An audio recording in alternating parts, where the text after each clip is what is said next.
ہم M P as جو Sindh assembly کے ہیں اس پورے کیس کو کنورژن یا فورس کنورژن کا کیس نہیں سمجھتے. ہم اس کو ایک ہیومن رائٹ وائلیشن سمجھتے ہیں, ایک چائلڈ میرج ایکٹ کی وائلیشن سمجھتے ہیں. ایک قانون بنا, وہ قانون بہت واضح ہے. اس قانون کے تحت جو لوگوں نے اس کی خلاف ورزی کی ان کو سزا ہونی چاہیے تھی. جس شخص نے نکاح پڑھایا اس کو فوری طور پہ پکڑا جائے. جس شخص نے ایک 13 سالہ بچی کے ساتھ نکاح کیا ہے اس کو پکڑا جائے. اور پھر جو کوئی بھی اس کا سہولت کار ہے اس کو پکڑا جائے. میں یہ سمجھتا ہوں کہ سب سے پہلے اس ایس ایچ او کو معطل کرنا چاہیے جس کے پاس یہ کیس درج ہوا اور اس نے اس کیس میں یہ ساری کارروائی نہیں کی جس کو میں نے ابھی بیان کیا. میں یہ بھی سمجھتا ہوں کہ سندھ کے منسٹر حضرات گھر تو گئے لیکن اپنے بل کو عزت نہیں دی. اس وقت تک وہ کڈنیپنگ کا کیس بنا کے پیش کرتے رہے کہ بچی غائب ہو گئی ہے, کسی نے کڈنیپ کر لیا ہے اور بچی کی ریکوری کی بات ہوئی. لیکن جس دن سے وہ شادی کی بات ہوئی, اور یہ بھی آج ایک چیز واضح ہوئی کہ یہ جو مولانا صاحب جنہوں نے نکاح پڑھوایا تھا یہ عادی نکاح پڑھانے والے ہیں ایسے کیس میں. اس سے پہلے بھی ایک کیس اور نیہا کا کیس ہے, اس کے اندر بھی یہی مولانا نے نکاح پڑھایا. تو جب آپ یہ تانا بانا جوڑتے ہیں تو کہانی کچھ اور نظر آتی ہے. دین اسلام بڑے واضح طور پہ کہتا ہے لا اکراہ فی الدین, دین میں جبر نہیں ہے. اور ہم سمجھتے ہیں کہ کوئی کنورژن ہو نہیں سکتی جبر کے ساتھ. ویسے سب کو اختیار ہے دنیا میں کہ جو مذہب وہ اپنے لیے چننا چاہیں چنیں. ہر آدمی کو آخرت کے دن اپنا حساب خود دینا. لیکن یہاں جو قوانین بنے ہوئے ہیں ان پر ہم ڈیمانڈ کرتے ہیں کہ فوری طور پہ عمل کیا جائے. میں chief justice Sindh high court سے بھی التجا کرتا ہوں کہ ہماری جو پہلا فیصلہ ہے وہ ہماری سمجھ سے باہر تھا. وہ جج صاحب نے یہ فیصلہ کیوں کیا, کیسے کیا, اس کے سوالات وہ پوچھیں اور ہمیں معاشرے کے طور پر یہ سمجھنا ہے کہ یہ فیصلہ انہوں نے کیسے کیا کہ ایک 13 سال کی بچی کو جس کے اوپر ایبڈکشن کا کیس بن سکتا تھا ان صاحب کو, اس بچی کو فوری طور پہ ریکور کر کے شیلٹر ہوم میں بھیجنا چاہیے تھا. کورٹ کو خود ایسیس کرنا چاہیے تھا کہ یہ بائی چوائس ہے, اور اگر بائی چوائس کی بھی تھی وہ بچی کی غلطی تھی. اس کو واپس یا تو کسی شیلٹر ہوم میں رکھا جائے جب تک اس کی عمر 18 سال نہیں ہو, اور اس کے بعد اس کو ان شخص کے حوالے کرنا چاہیے تھا. یہ نہیں ہو سکتا تھا سندھ کے قوانین کے تحت کہ ایک 13 سالہ بچی کو واپس اس کے شوہر کے حوالے کر دیا جائے جس کی عمر 44 سال تھی. ہمیں اس سے تو کوئی فرق نہیں پڑتا کہ اس کی عمر کیا تھی یا نہیں تھی.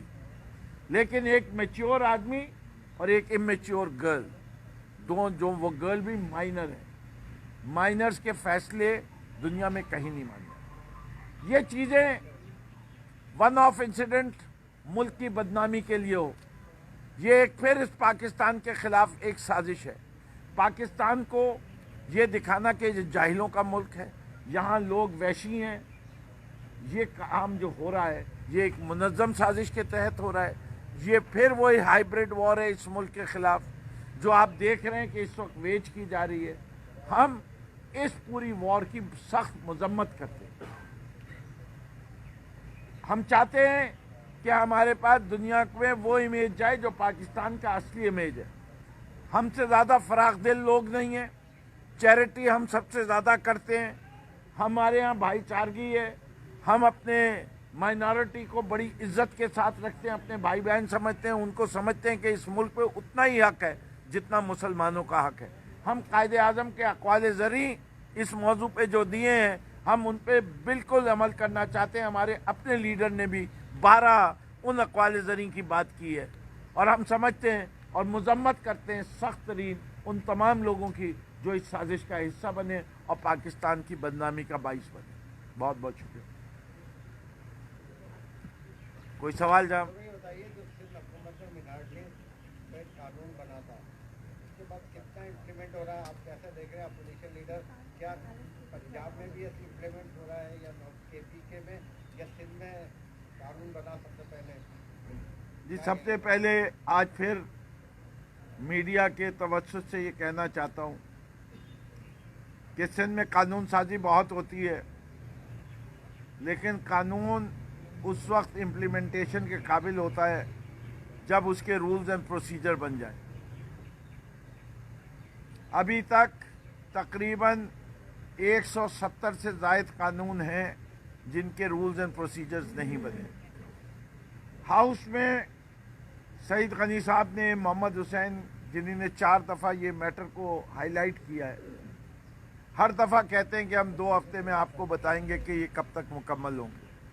لیکن جب لوگوں کی نیت نہ ہو قانون کو امپلیمنٹ کرنے کی تو پھر وہی ہوتا ہے کہ ام رباب کو نہ جانے دیا جاتا ہے بھٹو کے مزار پہ، نہ ام رباب جب لے کے جاتی ہے اور اگر آئی جی موو کرتا ہے اس کے خلاف تو ان ایس ایچ او کو سسپینڈ کر دیا جاتا ہے.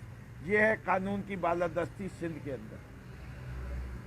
جہاں تک مائنارٹیز کا ہے میں سمجھتا ہوں کہ مائنارٹیز کے حقوق کے لیے ابھی بہت کام ہونے باقی ہے اور جس کے اندر فورس کنورژن والا ایشو ہے جو کہ ابھی بتایا گیا اسمبلی میں لیا گیا.